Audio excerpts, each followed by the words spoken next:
au miskinan za matrobah. Nah, ini yang akan kita bahas ayat yang ke-16.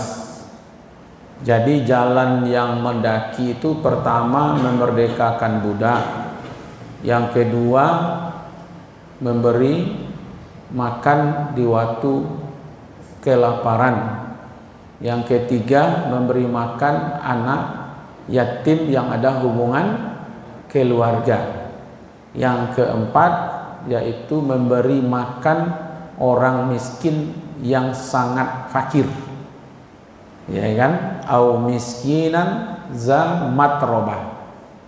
Jadi au itu artinya atau, miskinan yaitu orang miskin, za itu keadaannya matrobah yang betul-betul berat, ya, kemiskinannya itu berat.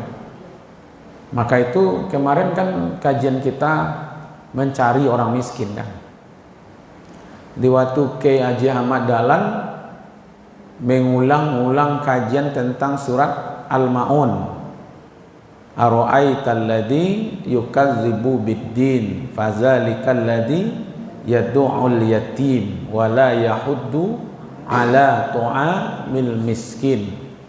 Sampai 7 kali pertemuan. Hari ini Al-Maun, besok Al-Maun, pertemuan satu lagi Al-Maun juga, sampai 7 kali masih surat Al-Maun. Lalu murid-murid beliau bertanya, Pak Kiai, apa tidak ada ayat yang lain? Kalau 7 kali kan masih surat Al-Maun. Kata Pak Kiai, sudah dicari, sudah dikumpulkan orang-orang yatim itu, orang-orang miskin itu, ya kan? Nah, kalau belum bubar sekarang ini, carilah di dekat keraton atau di Kauman di Jogja itu, cari orang-orang miskin itu, kumpulkan semuanya, beri makan mereka. Nah gitu. Maka itu tafsir dari surat Al-Maun, itulah sebenarnya panti asuhan itu, karena disitulah mereka diberi makan, disantuni, disekolahkan, dididik dan segala macamnya. Nah sekarang kita disuruh memberi makan orang miskin yang sangat berat miskinnya, ya kan? Kata Mahmud Yunus, orang miskin yang sangat miskin itu yang sudah sampai tidur di tanah, ya kan? Ini kadang-kadang di TV keluar juga itu, lantai rumahnya itu lantai tanah. Kadang-kadang sudah ada yang makan rumput, kadang-kadang sudah makan daun kan, ada kan? Nah itu sebenarnya apa yang terjadi? Kepekaan tetangga-tetangganya yang tidak ada, ya kan? Kalau terjadilah di Padang ini, ya kan? Nah itu memang keperhatian orang yang ada di situ. Nah karena ini kan dikaitkan dengan apa? Dengan keadaan au it'amu fi yaumin zi masghobah, memberi makan orang pada kondisi kelaparan. Nah dalam kelaparan itu masih ada orang yang punya stok makanan, tapi ada juga nanti orang yang betul-betul sudah tersiksa dengan keadaannya, sehingga dia betul-betul di musim kelaparan itu dibutuhkan makanan, ya kan? Nah mungkin yang seperti ini, ya kan, kita kadang-kadang di lingkungan kita alhamdulillah, ya kan, walaupun kemarin lebih kurang 2 tahun Covid, ya kan, tapi perhatian untuk itu kan banyak. Biasanya kalau orang-orang yang kita santun itu yang paling banyak apanya yang kita belikan biasanya, Bu? Beras, apalagi yang paling cepat itu ya mie instan namanya kan, atau ya yang lebih cepat daripada itu ya makanan cepat saji, ya kan? Makanya kalau ada banjir, kalau ada musibah, ya kan, itu cepat diberikan, ya kan. Kemarin saya umumkan di Masjid Taqwa itu untuk mengirim bantuan ke Turki. Hari ini sudah lebih dari 24.000, ya kan. Itu belum selesai semuanya kan. Nah, ditambah lagi musim dingin, besok akan masuk Ramadan 1 bulan lagi kan. Nah, kemudian bayang itu.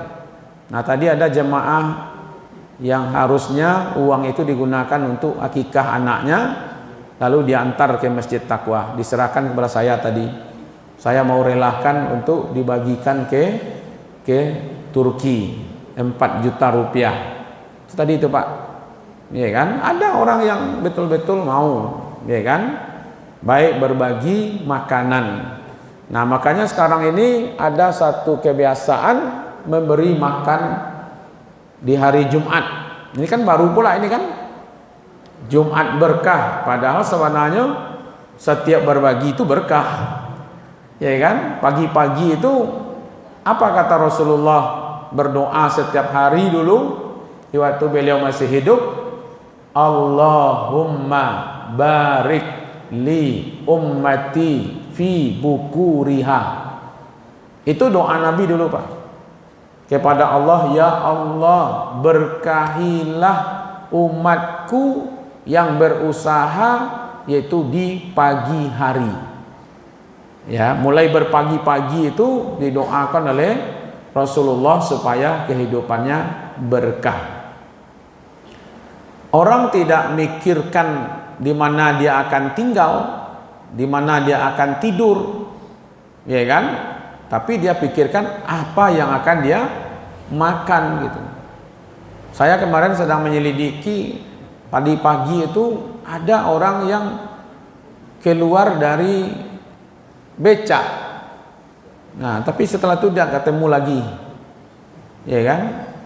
Jangan-jangan ada di Padang ini manusia becak itu, dia pakai apa, kardus atau apa saja di becaknya itu, di situ tidurnya, di mana bermalam di situ tidurnya, ya kan? Manusia becak namanya, ya kan? Nah, kemudian pagi-pagi tadi saya temukan juga itu orang yang berada dalam tong sampah. Pagi-pagi sudah membongkar-bongkar tong sampah itu masih ada kan di Padang, ya kan? Pagi-pagi sudah berada di tempat tong sampah itu mencari barang-barang. Nah, hal-hal seperti ini harusnya menjadi ya memperhatikan gitu, berbagi gitu, ya kan? Kadang-kadang ada yang di emperan, ada enggak itu, ya kan? Kadang-kadang memang mereka merasakan bagaimana namanya lapar itu. Maka itu ada sensitif kita mau berbagi, terutama sekali lihat di tetangga-tetangga kita, ya kan? Maka itu kalau berhubungan dengan makan, walaupun sebenarnya Bapak Ibu semua jalan yang berat itu kan berhubungan dengan harta itu kan. Memerdekakan budak juga harta kan. Memberi makan di waktu kelaparan perlu harta. Memberi makan anak yatim juga dia makannya ya punya harta juga kan. Berbagi dengan orang miskin yang sangat kelaparan gitu, ya bisalah berbagi minimal makanan-makanan instan gitu, ya kan? Yang penting mau berbagi, ya kan? Mau roti, mau susu, ya kan? Kapan perlu dengan kondisi yang berat itu. Dulu kan pernah juga kita mengalami kondisi berat 2019 kan. Nah, sekarang orang mengalami juga, ya kan? Kalau dulu banyak yang membantu kita, ya kan? Nah, besok ini harusnya banyak juga yang membantu orang lain gitu. Nah, apa yang dituju sebenarnya ibu-ibu dengan ayat ini. Rasa atau merasakan apa yang dirasakan oleh orang-orang yang miskin itu sebenarnya yang dituju. Bukankah pernah ada seorang wanita, wanita pelacur, lalu melihat anjing yang sedang kehausan sampai menjulur tanahnya lidahnya ke tanah, lalu ada rasa kasihan gitu, rasa kasih sayang yang dalam hatinya tadi itu mendorong dia untuk mengambil air dengan sepatunya di dalam sumur itu, lalu diberikannya kepada anjing. Rasa prihatin, rasa kasihan. Jadi yang dinilai di situ, Pak, ya,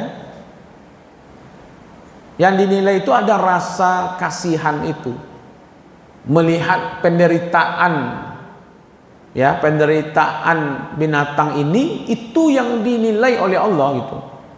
Sehingga Allah dengan kasih sayangnya mengampuni dosanya, sehingga dia dimasukkan ke surga.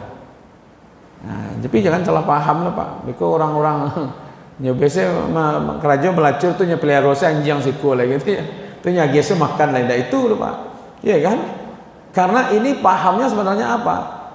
Rasa kasih sayang yang ada di hatinya lalu menyentuh, ya kan, terhadap anjing yang kehausan itu, lalu dia kasih minum. Dengan dia kasih minum itu Allah hargai kasih sayangnya, lalu Allah ampuni dosanya. Itu logikanya.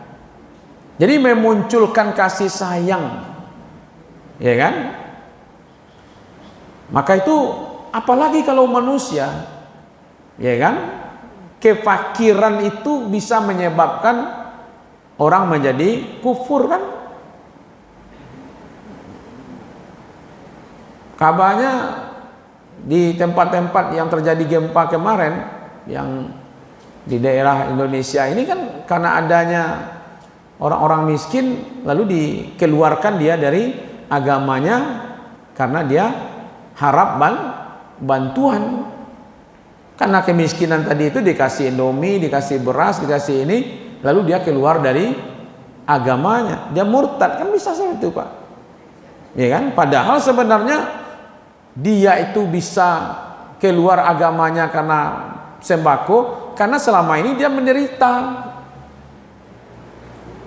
karena kemiskinan tadi, Pak, ya kan? Akhirnya datang orang untuk memberi bantuan, ya kan? Dengan bantuan itu dia bisa keluar dari agamanya. Jadi kalau kita lihat terjemahan dari ayat ini, au miskinan za matroba, ya, kalau ahasan itu memang sudahlah miskin kepayahan. Nah, ini ada satu-satu, tapi kadang-kadang luput dari perhatian kita. Kan orang miskin ini ada dua macam nih, Ibu. Ada yang mau meminta, ada yang tidak mau meminta. Nah, meminta ini tahu kita, yang tidak meminta ini kita kadang-kadang tidak tahu posisinya. Maka itu kitalah yang memberikan perhatian kepadanya.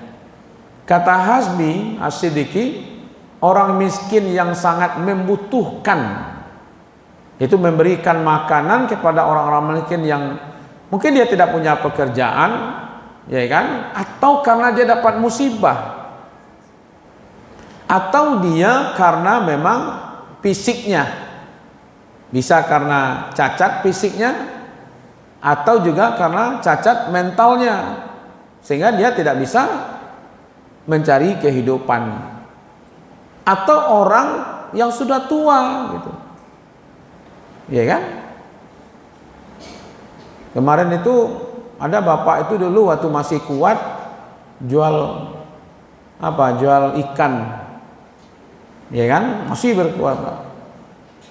Tapi kemarin memang dengan hibah hati lah saya merasakan, tahu-tahu ketemu di lampu merah sudah minta-minta, ya kan? Nah, kita beri modal, dia memang tidak sanggup lagi bekerja, tapi tidak diperhatikan orang di sebelahnya, akhirnya dia datang ke lampu merah, ya kan? Dan minta-minta di lampu merah itu, ya kan? Itu kondisi. Untung kita ketemu, bisalah kita beri sembako atau belanja atau apalah Pak ya. Nah, itu seharusnya tidak dibiarkan terjadi ya. Mungkin karena ini kepedulian orang-orang yang ada di sekitarnya. Lalu saya tanya ya dengan istri saya, nampaknya beliau ini memang mulai meminta itu memang karena tidak bisa lagi membawa ikan, tidak sanggup lagi menjujung ikan tuh jo baskom kan, mengeliling-eliling tidak sanggup lagi, ya kan? Nah, kemudian kita punya cerita memang dia mencari untuk makan saja, sudah dapat uang 20.000, udah pulang lagi, dan makanlah satu hari gitu, ya kan? Nah, itu yang perlu kadang-kadang Bapak Ibu kita tidak tahu, yang paling tahu siapa sebenarnya? Tentu orang-orang yang dekat dengan dia, tetangganya lah, keluarganya lah gitu. Itu kata Hasbi, bisa saja karena musibah, bisa karena cacat fisik atau cacat mental gitu, atau sudah tua, ya kan? Nah, itu jadi perhatian lah di tempat kita atau di kampung kita sendiri, ya kan? Dulu saya teringat orang tua saya itu, di rumah saya itu di depannya ada rumah gadang, ya kan? Orang tua udah tinggal di situ Pak, ya kan? Nah, kalau lah nyogugu tuh nyogugu piring teng kecil piring atau amak mulai tahu tuh, nah, bantan makanan di situ, begitu Pak, harus begitu. Kalau dia teraniaya sementara waktu kita adalah tetangganya, jadi kalau laba bunyi piring tuh itu tanda, untung masih minta. Coba kalau seandainya tidak ada yang memperhatikan, lalu dia mati dalam kelaparan, siapa yang akan menanggung? Ya kan, dosanya. Kita makan dengan kenyang, sementara waktu ada tetangga kita yang kadang-kadang dia tidak mau minta. Kalau minta alhamdulillah, kalau tidak minta dia tanggung kelaparan gitu. Itu kadang-kadang muncul dengan kondisi tertentu. Buya Hamka mengatakan miskinan itu atau orang miskin yang telah tertanah. Nah, coba yang itu. Berarti memang betul-betul melarat, ya kan? Kadang-kadang rumah pun berlantai tanah, ya kan? Nggak dapat bangkit lagi, ya kan? Masa pencaklik, orang-orang kelaparan, tetap juga berhubungan dengan rasa ada di situ gagal panen dan segala macam, sehingga banyak yang melarat kata Buya Hamka. Itu yang kita santuni orang-orang yang seperti itu. Jadi jalan mendaki, ya kan? Hartawan membeli makanan lalu dia berbagi-bagi dengan orang yang membutuhkan. Itu jalan yang berat, ya kan? Kita ini senangnya berbagi atau dibagi, Bu? Hah? Menerima atau memberi?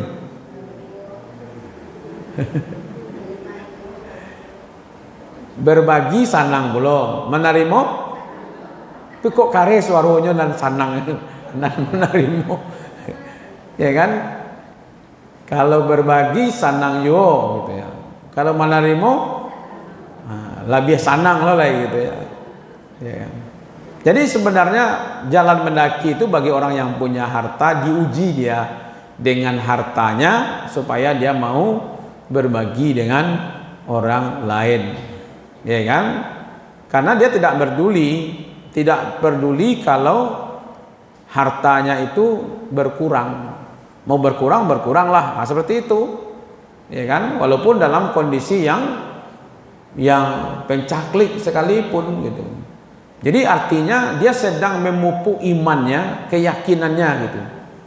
Keyakinannya kepada Allah, kan sumber hartanya dari Allah. Yang menyuruh berbagi Allah juga kan. Yang membalasi Allah juga. Ya kan? Jadi keyakinan itu yang perlu ditanamkan. Ya kan? Karena harta yang ditinggal untung-untung masih bermanfaat. Kalau menjadi rebutan bagi keluarga, kemudian bacakaknya gara-gara harato yang kita tinggalkan. Lah jalih lo ndak ada harato pak, ndak kau cakak lo anak. Nyo paham lo kan? Justru bacakak itu karena apa? Karena ada harta yang ditinggalkan. Nah, ada mungkin dilevelkan juga lah ibu-ibu, bapak-bapak. Ada yang miskinnya biasa gitu ya.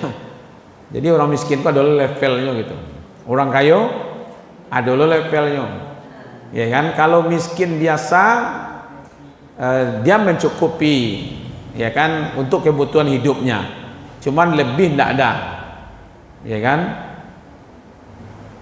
Ada miskin yang luar biasa gitu. Ini kalau ada yang biasa tentu ada yang luar biasa. Itu mungkin yang sangat miskin. Yang sangat miskin ini di lingkungan kita mungkin tidak ada ya. Ya kan, kalau ada besok kita antarkan makanan untuk 1 minggu. Ada di lingkungan kita. Yang tidak ada yang akan dimakan? Ada. Kalau ada laporkan Bu. Besok pagi kita antarkan langsung untuk makan satu pekan. Ya kan?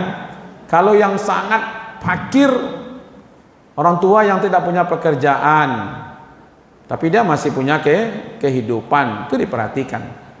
Ya kan?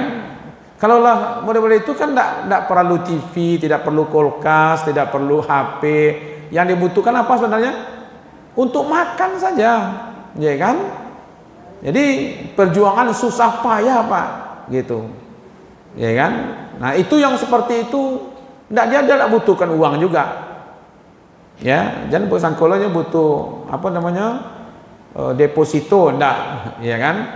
Nah, tapi yang dituju sebenarnya Bapak Ibu tetap juga kondisi yang sulit. Jadi memberi makan itu memerdekakan budak, ya kan? Atau bersedekah. Sedekah itu kan untuk menyelamatkan nyawa. Kalau budak untuk menyelamatkan posisi harga dirinya kan.